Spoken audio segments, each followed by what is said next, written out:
Hello, everybody. My guest is Heather Marie. She is the founder and CEO of a company called Shoppable, a technology company that helps media companies, brands, and retailers bring the checkout experience to anywhere a consumer discovers or engages with their products. While with Shoppable, she won the 2013 Women in Digital Award from L'Oreal and was named one of the 10 most powerful millennials in Manhattan. I love that title, by Gotham Magazine, and one of the 11 tech gurus changing the luxury game by Refinery29. The company was a 2014 Webby Award honoree for online shopping, a 2016 Webby honoree for technical achievement, and named one of the 100 brilliant companies by Entrepreneur Magazine. Heather, are you ready to take us to the top? Yep, absolutely. My gosh, you're winning awards all over the place. So do you own New York City yet? Not yet, just a small part of it. There's a small goal, right? Small goal. Exactly. So tell us about the company. Tell us, what it does specifically. Yeah, so we, kind of taking it from the top here, we created a technology that essentially lets you purchase anything that you see anywhere online. So if you think about e-commerce in general, you can of course purchase things directly on any retailer's website. But if you think about everything else that exists, from social media to blogs to publishing content to ads, videos, everything else you see, as consumers, we're discovering products so many other places. And prior to Shoppable, there was no way to really make anything shoppable unless it was a shop itself.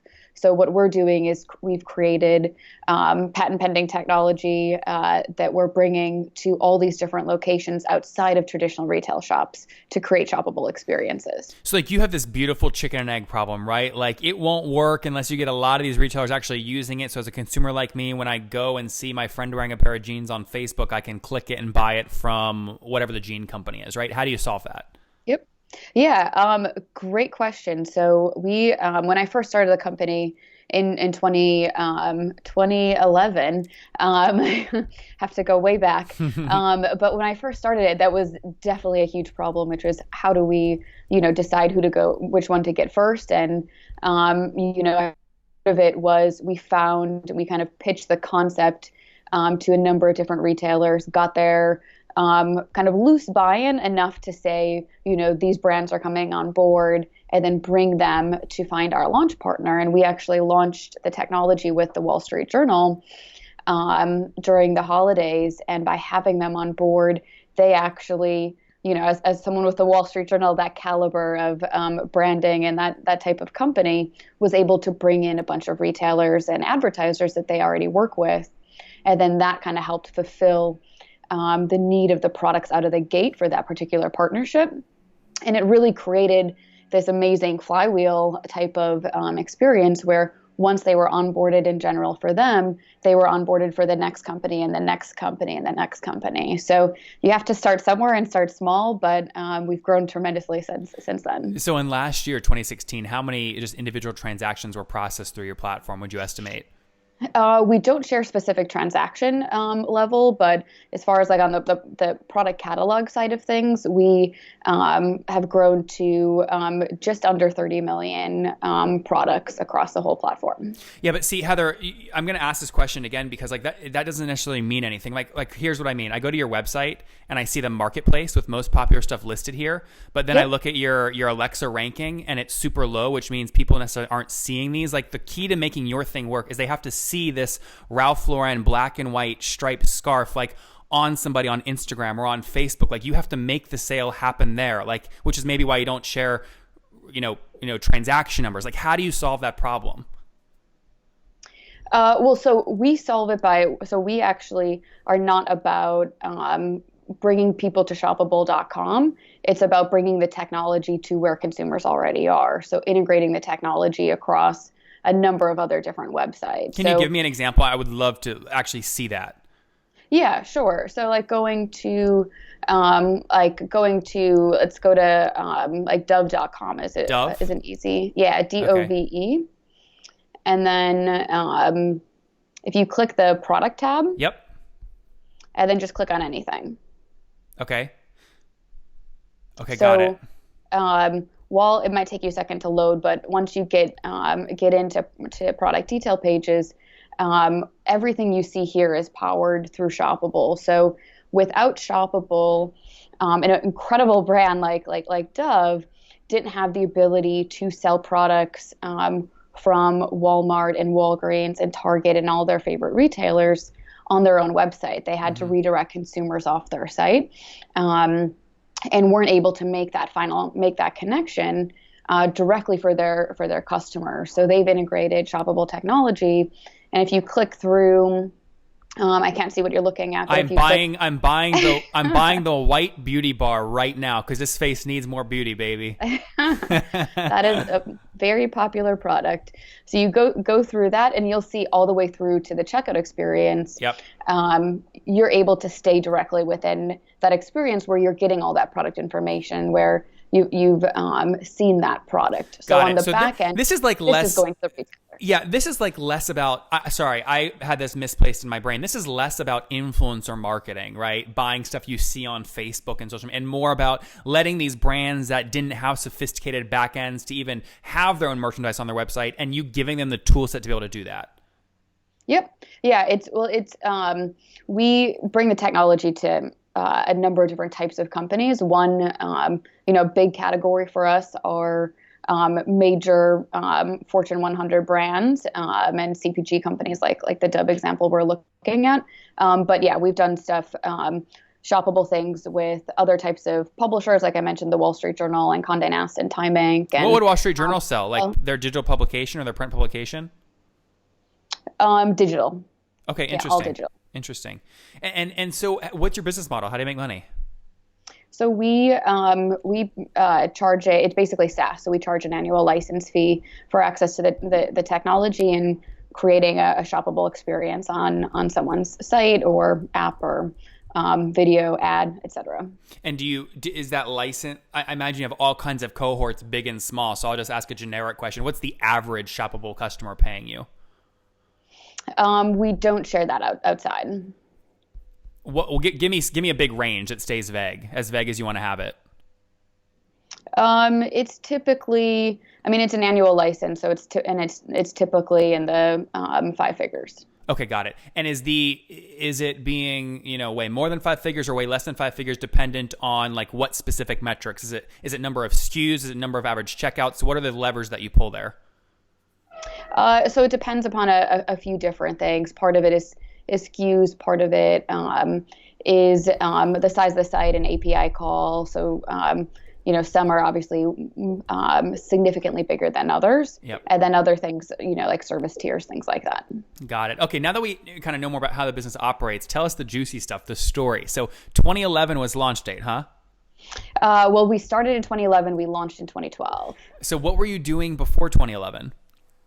Before 2011, I was post-acquisition at Monster.com. Oh, okay. Just before that. So I had been on the founding team of a digital media company called Affinity Labs.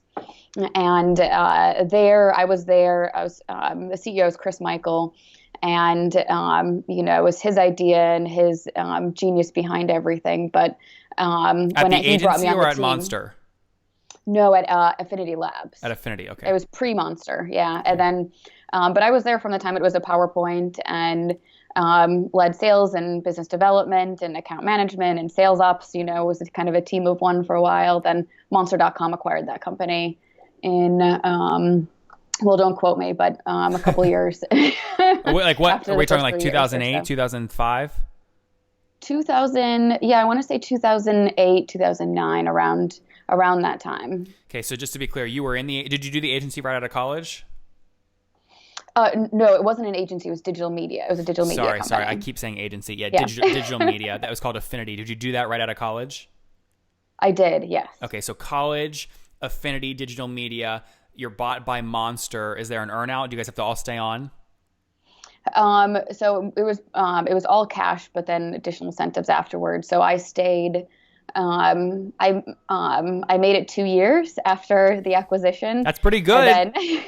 Most don't make it that long. I think of the original. I'm trying to think of like the 5 people that were there at the beginning. there may have been one other person still there when I left, but they may have all gone too. I may have been the last one of the five. So I stayed there until I was ready to leave, and had been, doing an enormous amount of research on the idea of Shoppable, which I, kind of stumbled across through an aha moment while I was working for Monster during that time in my life. Got it. And part of what I want to understand is like what was in your brain when you thought about leaving Monster to take the risk to start Shoppable. Financially, did you already kind of build up a pillow, like a buffer from the Monster acquisition and from just saving your salary, and or were you really going balls to the wall? You had nothing and you had to make Shoppable work. Oh, no, the former, 100%. Yeah. I think a lot of entrepreneurs like tell a certain story and not the truth behind things, and Yep. it does no one else justice. And I try to say the truth about every single detail that you can. So no, I post acquisition, I knew at some point I was going to start my own company. Even before I took the position with Affinity Labs, I thought about starting a completely different company at that point in time. Uh-huh. Didn't do it. So after the acquisition, obviously paid off any debt and anything like that. And What debt did you have? Student loans. And How much? I don't even remember at that point in time. I had just graduated, and it was 2 years later, so it wasn't. And this was now, I don't know, I feel like 10 years ago. Are we talking though? Like, are we talking like 10 grand or 100 grand? In No, debt? probably closer to like 10. Wasn't Okay. that much, but paid off everything, and then set aside a portion of cash, knowing that I'm going to be doing this relatively soon. Tell me your secret formula. What portion of cash did you make sure you put away so you could live with the rest? I assumed that you could go, I think it depends on what people want, but I wanted to make sure I could go for 2 years without taking a dime.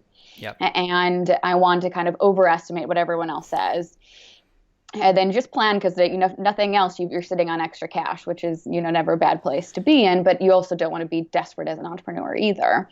So I set that aside, and then while I was still at Monster making a nice corporate salary, getting sales bonuses and things like that, I took that opportunity to continue to set stuff aside, start to pay out for certain things that I needed to do on the weekend to prepare to quit my job.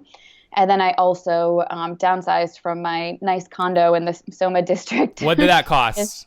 The condo I was probably paying at that point in time as a 1-bedroom in Soma for like $2,400, Crazy. something like that. What'd you downsize to? I moved to Sausalito. So I moved across the Golden Gate Bridge and lived in a tiny 1-bedroom that it sat on the hill. I had like a tiny water view. But like floors so thin that you could hear your neighbors walking, and I'm pretty sure the guy hit the ceiling with a broom whenever I walked across the apartment. What would you pay for that? I probably paid around $1,000 or something. Yeah. It wasn't a lot, but it was enough to know, okay, I need to start downsizing, gonna get rid of I'm going to have no income pretty soon. Yep. And just prepare for that. So Yeah, guys, that was kind of the prep. I want to pull this out of Heather's story because she talks about it like it's vanilla, but one, people rarely talk about this, and two, people assume, she mentioned she put away, and Heather, correct me if any part of this I'm repeating is wrong, right? Because I want to get it right. She put away 2 years, right, of what, if she had no salary, what her living expenses would be, that she could live and not have to worry, right? So she's giving herself basically a 2-year runway on Shoppable. Once she had that put away, she's going, okay, now I have 2 more triggers I have to pull before I jump in full-fledged. 1, save some of my Monster salary as risk capital, right, that I can throw at Shoppable, right? So I don't have to give up equity to investors. And then 2, you can also limit your expenses, people. So many entrepreneurs I talk to do, Nathan, I don't have any money. I don't have any money. Baloney. You have it, right? There's 2 ways that you can increase your buffer. 1 is save more money. The second is live on less. Heather did both, and that's one of the reasons I think that's one of the things that makes entrepreneurs successful, because you do that in business as well. Yeah, no, it's a huge thing, and honestly, going from someone right out of college to a great job and then post acquisition money, it was very. I had to change so many habits because and habits that I probably shouldn't have had in the first place. But the bill comes at dinner and you just add the tip and you sign it and it goes away. And someone's like, "How much did that cost?" I couldn't tell you because I wasn't paying attention to those details. Because at that point in my life, I just kind of was a little too fast and loose with money. So I had to stop those types of things, stop any online shopping. But for someone for starting an online, e-commerce business, it was You were A/B testing. difficult. It was incredibly difficult. I had to manage return policies, and anytime I was testing, I had to make sure it went back again. That's so funny. On the other end. But yeah, you definitely have to change your habits. And so fast forward, Heather, we're running out of time. Fast forward on the Shoppable story. So bootstrapped, or have you raised capital? No, we raised about $5 million. Okay, you raised $5 million, and what year? I assume you probably did that in many rounds. What was the most recent? That was last July, August, thereabout. Okay, so about a year ago. That's right. So right now you're either raising another round of capital or you're selling to Shopify. Which one is it? Not selling to Shopify. It's neither, and not Come raising. on, Heather. Come on. Yep. She's smiling. I don't believe you. All right, just kidding. What are you? So are you break even right now, or are you still burning cash? No, we're above break even. That's great. The goal was, and part of this was my strategy, is I don't want to be one of those companies that's making announcement after announcement, taking cash and then giving up equity for it. I don't think that venture capital is a metric for success. I'd rather have the equity and have, take care of the team and the original investors, and give out as little as possible and create a real business that's generating revenue. Yep. What's your team size to date? We're about 20. Okay, 20, all based in San Fran? No, all based in New York now. Oh, New York now. Okay, very good. Oh, Yes. Okay. So you made the trip. You were talking about Soma and moving over the Golden Gate Bridge. At some point, you moved to the East Coast. I did after I made it. Was in Sausalito for about 6 months, and waking up early every morning, calling on retailers and media companies in New York, and it was just taking forever. It was going so slow. So I went on a business trip to New York. And on the second or third day I was here, it became so obvious. I said, You didn't leave, did you? No, I came back and got my stuff and came back 30 days later. And it just became so obvious that this type of business needed to be based in New York, and we can move so much faster. Yep. So where are you at? Last few questions here. Where are you at today in terms of, you said 30 million, I think you said SKUs or products on your platform, but how many merchants is that across? Can I just pull that number off your Shoppable thing? Yeah, we're about 400 and some merchants. Yeah, 438 is what you've got listed here. And then that sounds right. What's the difference between merchants and brands? You say 2,000 brands. So one merchant could have hundreds of brands. So a merchant could be someone like Saks Fifth Avenue, whereas a brand could be someone like Theory. Oh, I see. Yes. Does that make sense? It makes perfect sense. Yep. And then you mentioned earlier you're kind of annually, and this was a kind of a general thing you threw out, but you said annually these folks, it depends, but they'll pay on average, low five, maybe high five figures per year. So can I add a minimum, which would be, call it $1,000 per month, which comes out to about small 5 figures per year, but $1,000 per month multiplied by 438, and assume you're doing somewhere way north of $500,000 per month in revenue? More. Way more, right? Yes. I'm trying to be respectful that you don't want to tell me the exact number, but also put a floor so people understand some of your success. Yeah. That's fair. Do you want to make that more specific? No, I don't. I don't want anything out there. We'll keep it quiet. That's smart. Look, sometimes it's smart. Sometimes it pays off to be. It all depends on your strategy, but that's good stuff. It's good to control the information. It 100% is. All right, let's wrap up here with the famous 5. Number 1, what's your favorite business book? I would say Never Eat Alone by Keith Ferrazzi. Number 2, is there a CEO you're following or studying? I would say Jennifer Hyman from Rent the Runway. Yes, so good. Number 3, is there a favorite online tool you have, like Acuity Scheduling? Right now, it's still Boomerang for Gmail. Yep. Number 4, how many hours of sleep do you get every night? Usually about 6. Okay, that's pretty good. And what's your situation? Married, single, do you have kids? Engaged, getting married in 3 weeks. Oh, congratulations. That's so exciting. Okay, Thank you. good. So no kiddos yet, right? Not yet. All right, and do you mind me asking how old you are? 32. Okay, so last question. Take us back 12 years. What do you wish your 20-year-old self knew? I would say just how long everything takes. I mean, everything, I think patience is incredibly important and preparation is important, which we've been. But yeah, I think having an idea of how long certain things take would certainly be a helpful thing to know.